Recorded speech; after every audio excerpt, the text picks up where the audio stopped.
Привет, друзья! Сегодня природа вновь напоминает нам, что человек здесь не хозяин. Земля содрогается, штормы сметают все на своем пути. И кажется, что стихия только набирает обороты. Планета охвачена землетрясениями, ураганами, оползнями и наводнениями. Всего лишь за одни сутки произошла масса событий. И сегодня мы все это вам покажем.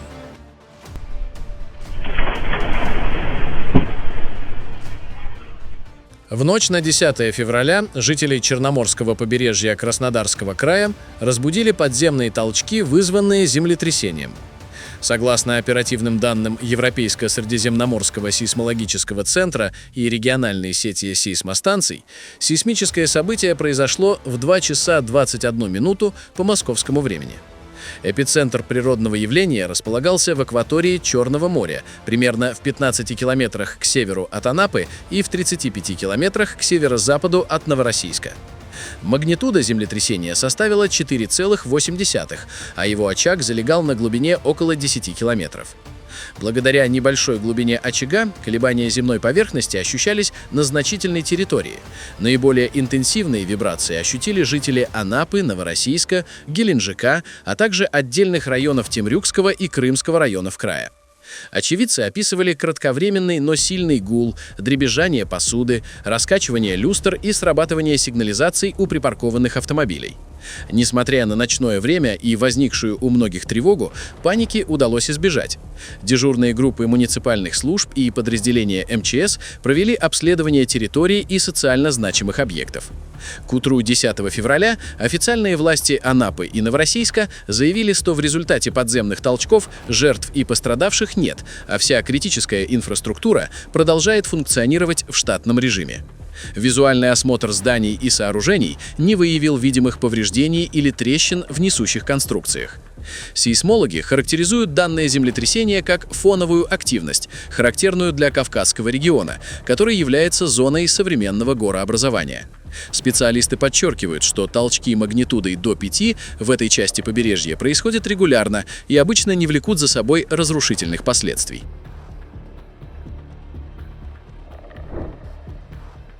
10 февраля в столице Сомали Могадишо произошло авиационное происшествие с участием пассажирского самолета Fokker-50 местной авиакомпании Star Sky Aviation.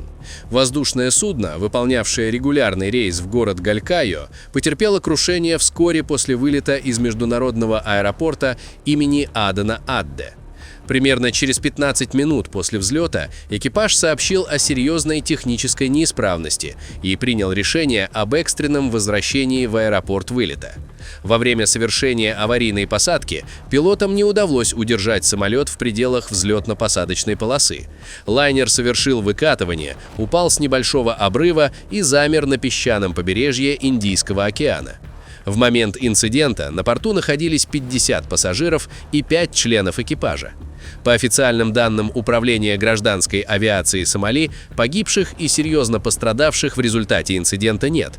Несколько человек были доставлены в госпиталь для медицинского обследования.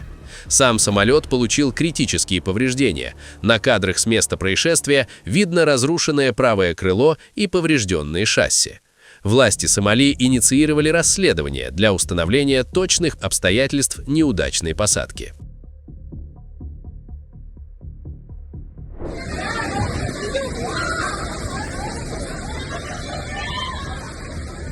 Испания столкнулась с очередным сокрушительным ударом стихии. На смену разрушительным циклонам Кристин и Леонардо пришел шторм Марта, ставший кульминацией череды экстремальных погодных явлений, терзающих страну с конца января. Главной особенностью текущего шторма стало перенасыщение почвы влагой. Земля утратила способность впитывать воду, что спровоцировало мгновенные наводнения, масштабные оползни и беспрецедентный подъем уровня крупнейших водных артерий. Эпицентром бедствия вновь стала автономная область Андалусия, где ситуация приобрела характер национального бедствия. В провинциях Кадис, Кордова и Малага целые муниципалитеты оказались отрезанными от внешнего мира. Река Гвадалквивир вышла из берегов, затопив жилые кварталы и заставив власти провести экстренную эвакуацию жителей в условиях нарастающего паводка. По официальным данным, общее число людей, покинувших свои дома, превысило 11 тысяч человек.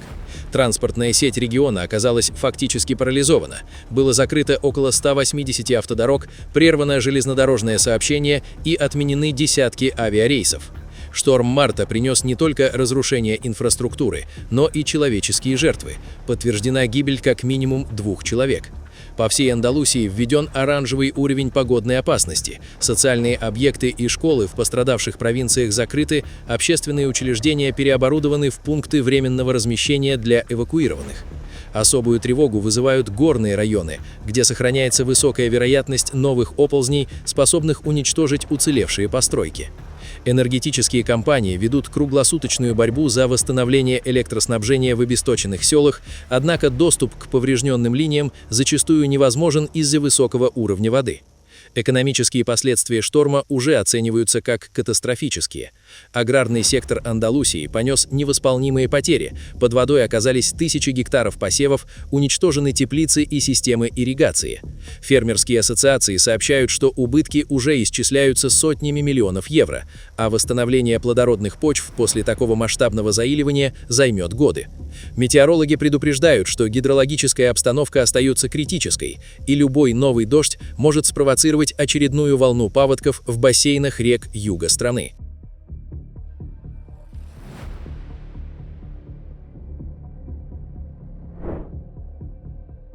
9 февраля в американском штате Джорджия легкомоторный самолет совершил жесткую экстренную посадку прямо на оживленное шоссе, протаранив несколько легковых автомобилей. По сообщениям Федерального управления гражданской авиации и местных правоохранительных органов, у воздушного судна возникли проблемы с двигателем вскоре после взлета, что заставило пилота искать место для немедленного приземления в условиях плотной городской застройки. Не имея возможности дотянуть до ближайшего аэродрома, экипаж направил машину на автостраду, однако во время пробега по асфальту самолет не смог разминуться с транспортным потоком и на большой скорости столкнулся с 2 машинами.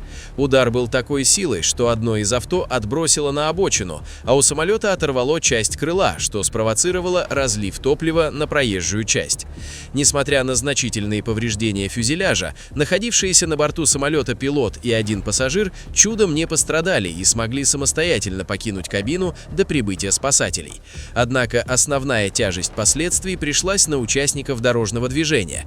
Водители обоих автомобилей, принявших на себя удар, получили травмы различной степени тяжести и были доставлены в ближайшую больницу. По прогнозам врачей, их жизни ничего не угрожает. На прибрежный греческий город Врондадос, расположенный в восточной части Эгейского моря на острове Хиос, обрушилась внезапная буря с градом. Мощный грозовой фронт, сформировавшийся над акваторией и стремительно сместившийся к суше, принес с собой аномальное количество ледяных осадков.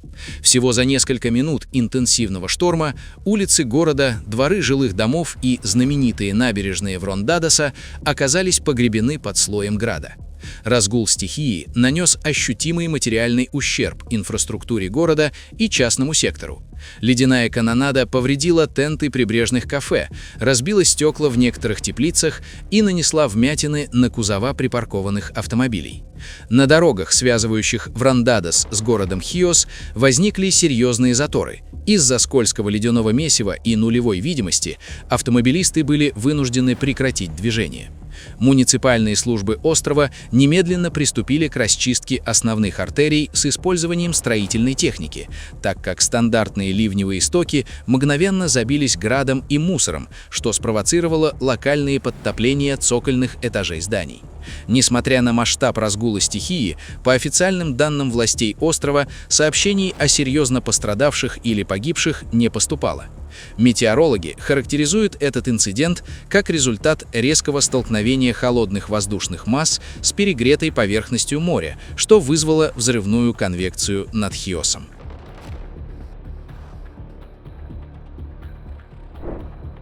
«9 февраля небо над японским регионом Канто озарила ослепительная вспышка, вызванная пролетом крупного болида. Огненный шар, вошедший в плотные слои атмосферы, был отчетливо виден в Токио, префектурах Канагава, Сайтама, Тиба и Гумма.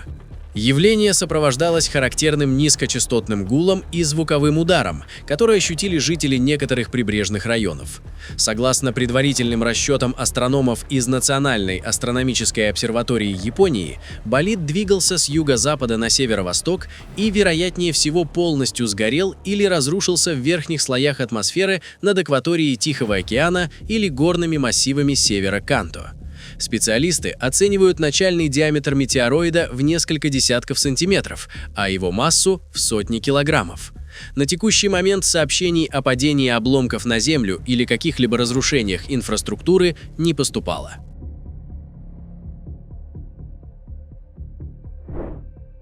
Округ Проболинго, расположенный в индонезийской провинции Восточная Ява, столкнулся с последствиями разрушительных муссонных ливней, которые спровоцировали выход рек из берегов и серию внезапных наводнений.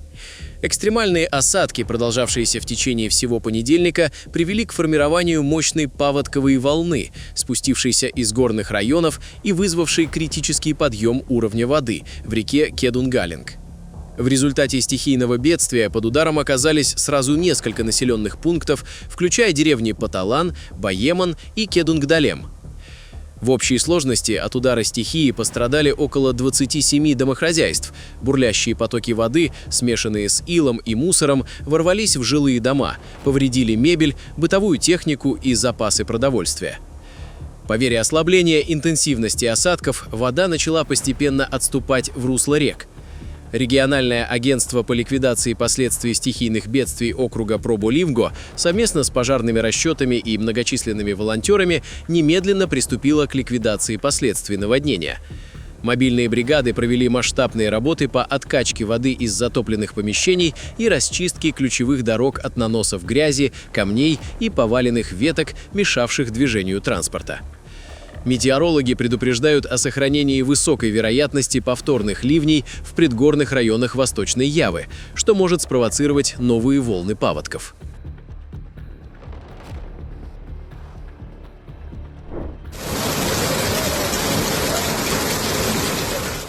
9 февраля бразильский мегаполис Рио-де-Жанейро и его ближайшие пригороды оказались во власти мощного атмосферного фронта, принесшего интенсивные ливни и спровоцировавшего серию чрезвычайных ситуаций в различных частях города. Наиболее сложная обстановка сложилась в северной, западной и островной зонах, где плотные грозовые ячейки вызвали мгновенное подтопление ключевых транспортных артерий. В районах Бон-Сусесо, Рамос, Гвадалупе, Аншиета, Рикардо-де-Альбукерке, Сан-Кристован и Танке потоки воды за считанные минуты превратили улицы в труднопроходимые заводи, парализовав движение легкового и общественного транспорта. По данным метеорологической службы Алерта Рио, интенсивность осадков в пиковые моменты достигала 22 мм, что привело к скоплению воды на дорожном полотне и образованию многокилометровых заторов. Особенно сложная ситуация наблюдалась на острове Губернадор, где ливни сопровождались шквалистым ветром, повалившим десятки деревьев и вызвавшим локальные обвалы грунта в предгорных секторах. Разгул стихии привел не только к материальному ущербу, но и к трагическим инцидентам. В разгар шторма двое жителей получили тяжелые травмы в результате удара электрическим током. Пострадавшие оказались в непосредственной близости от поврежденной линии электропередач, оборванной упавшим деревом. Оба были экстренно госпитализированы. Их состояние оценивается медиками как серьезное. В районе Бон-Сусесо коммунальные службы зафиксировали подтопление первых этажей нескольких зданий и блокировку ливневых стоков наносами мусора, что потребовало оперативного вмешательства мобильных бригад.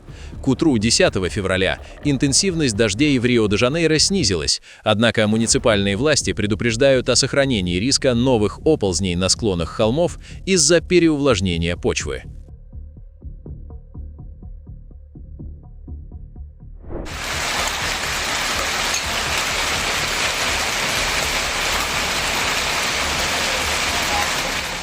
На столицу китайской провинции Юньнань, город Куньминь, обрушился мощный шторм с градом.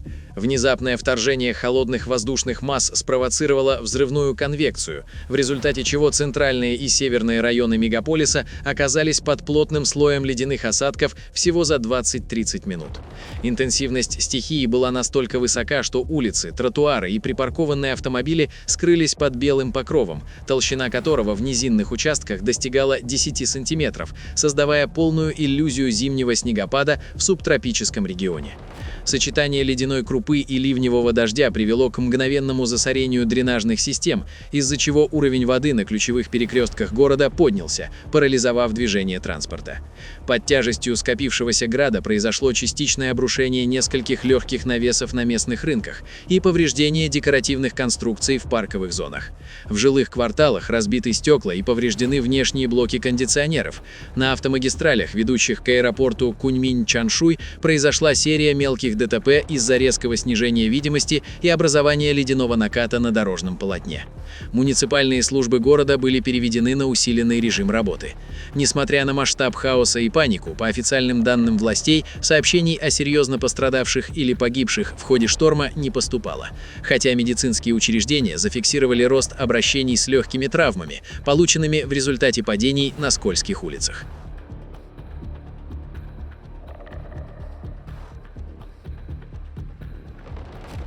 Друзья, на этом наш выпуск завершен.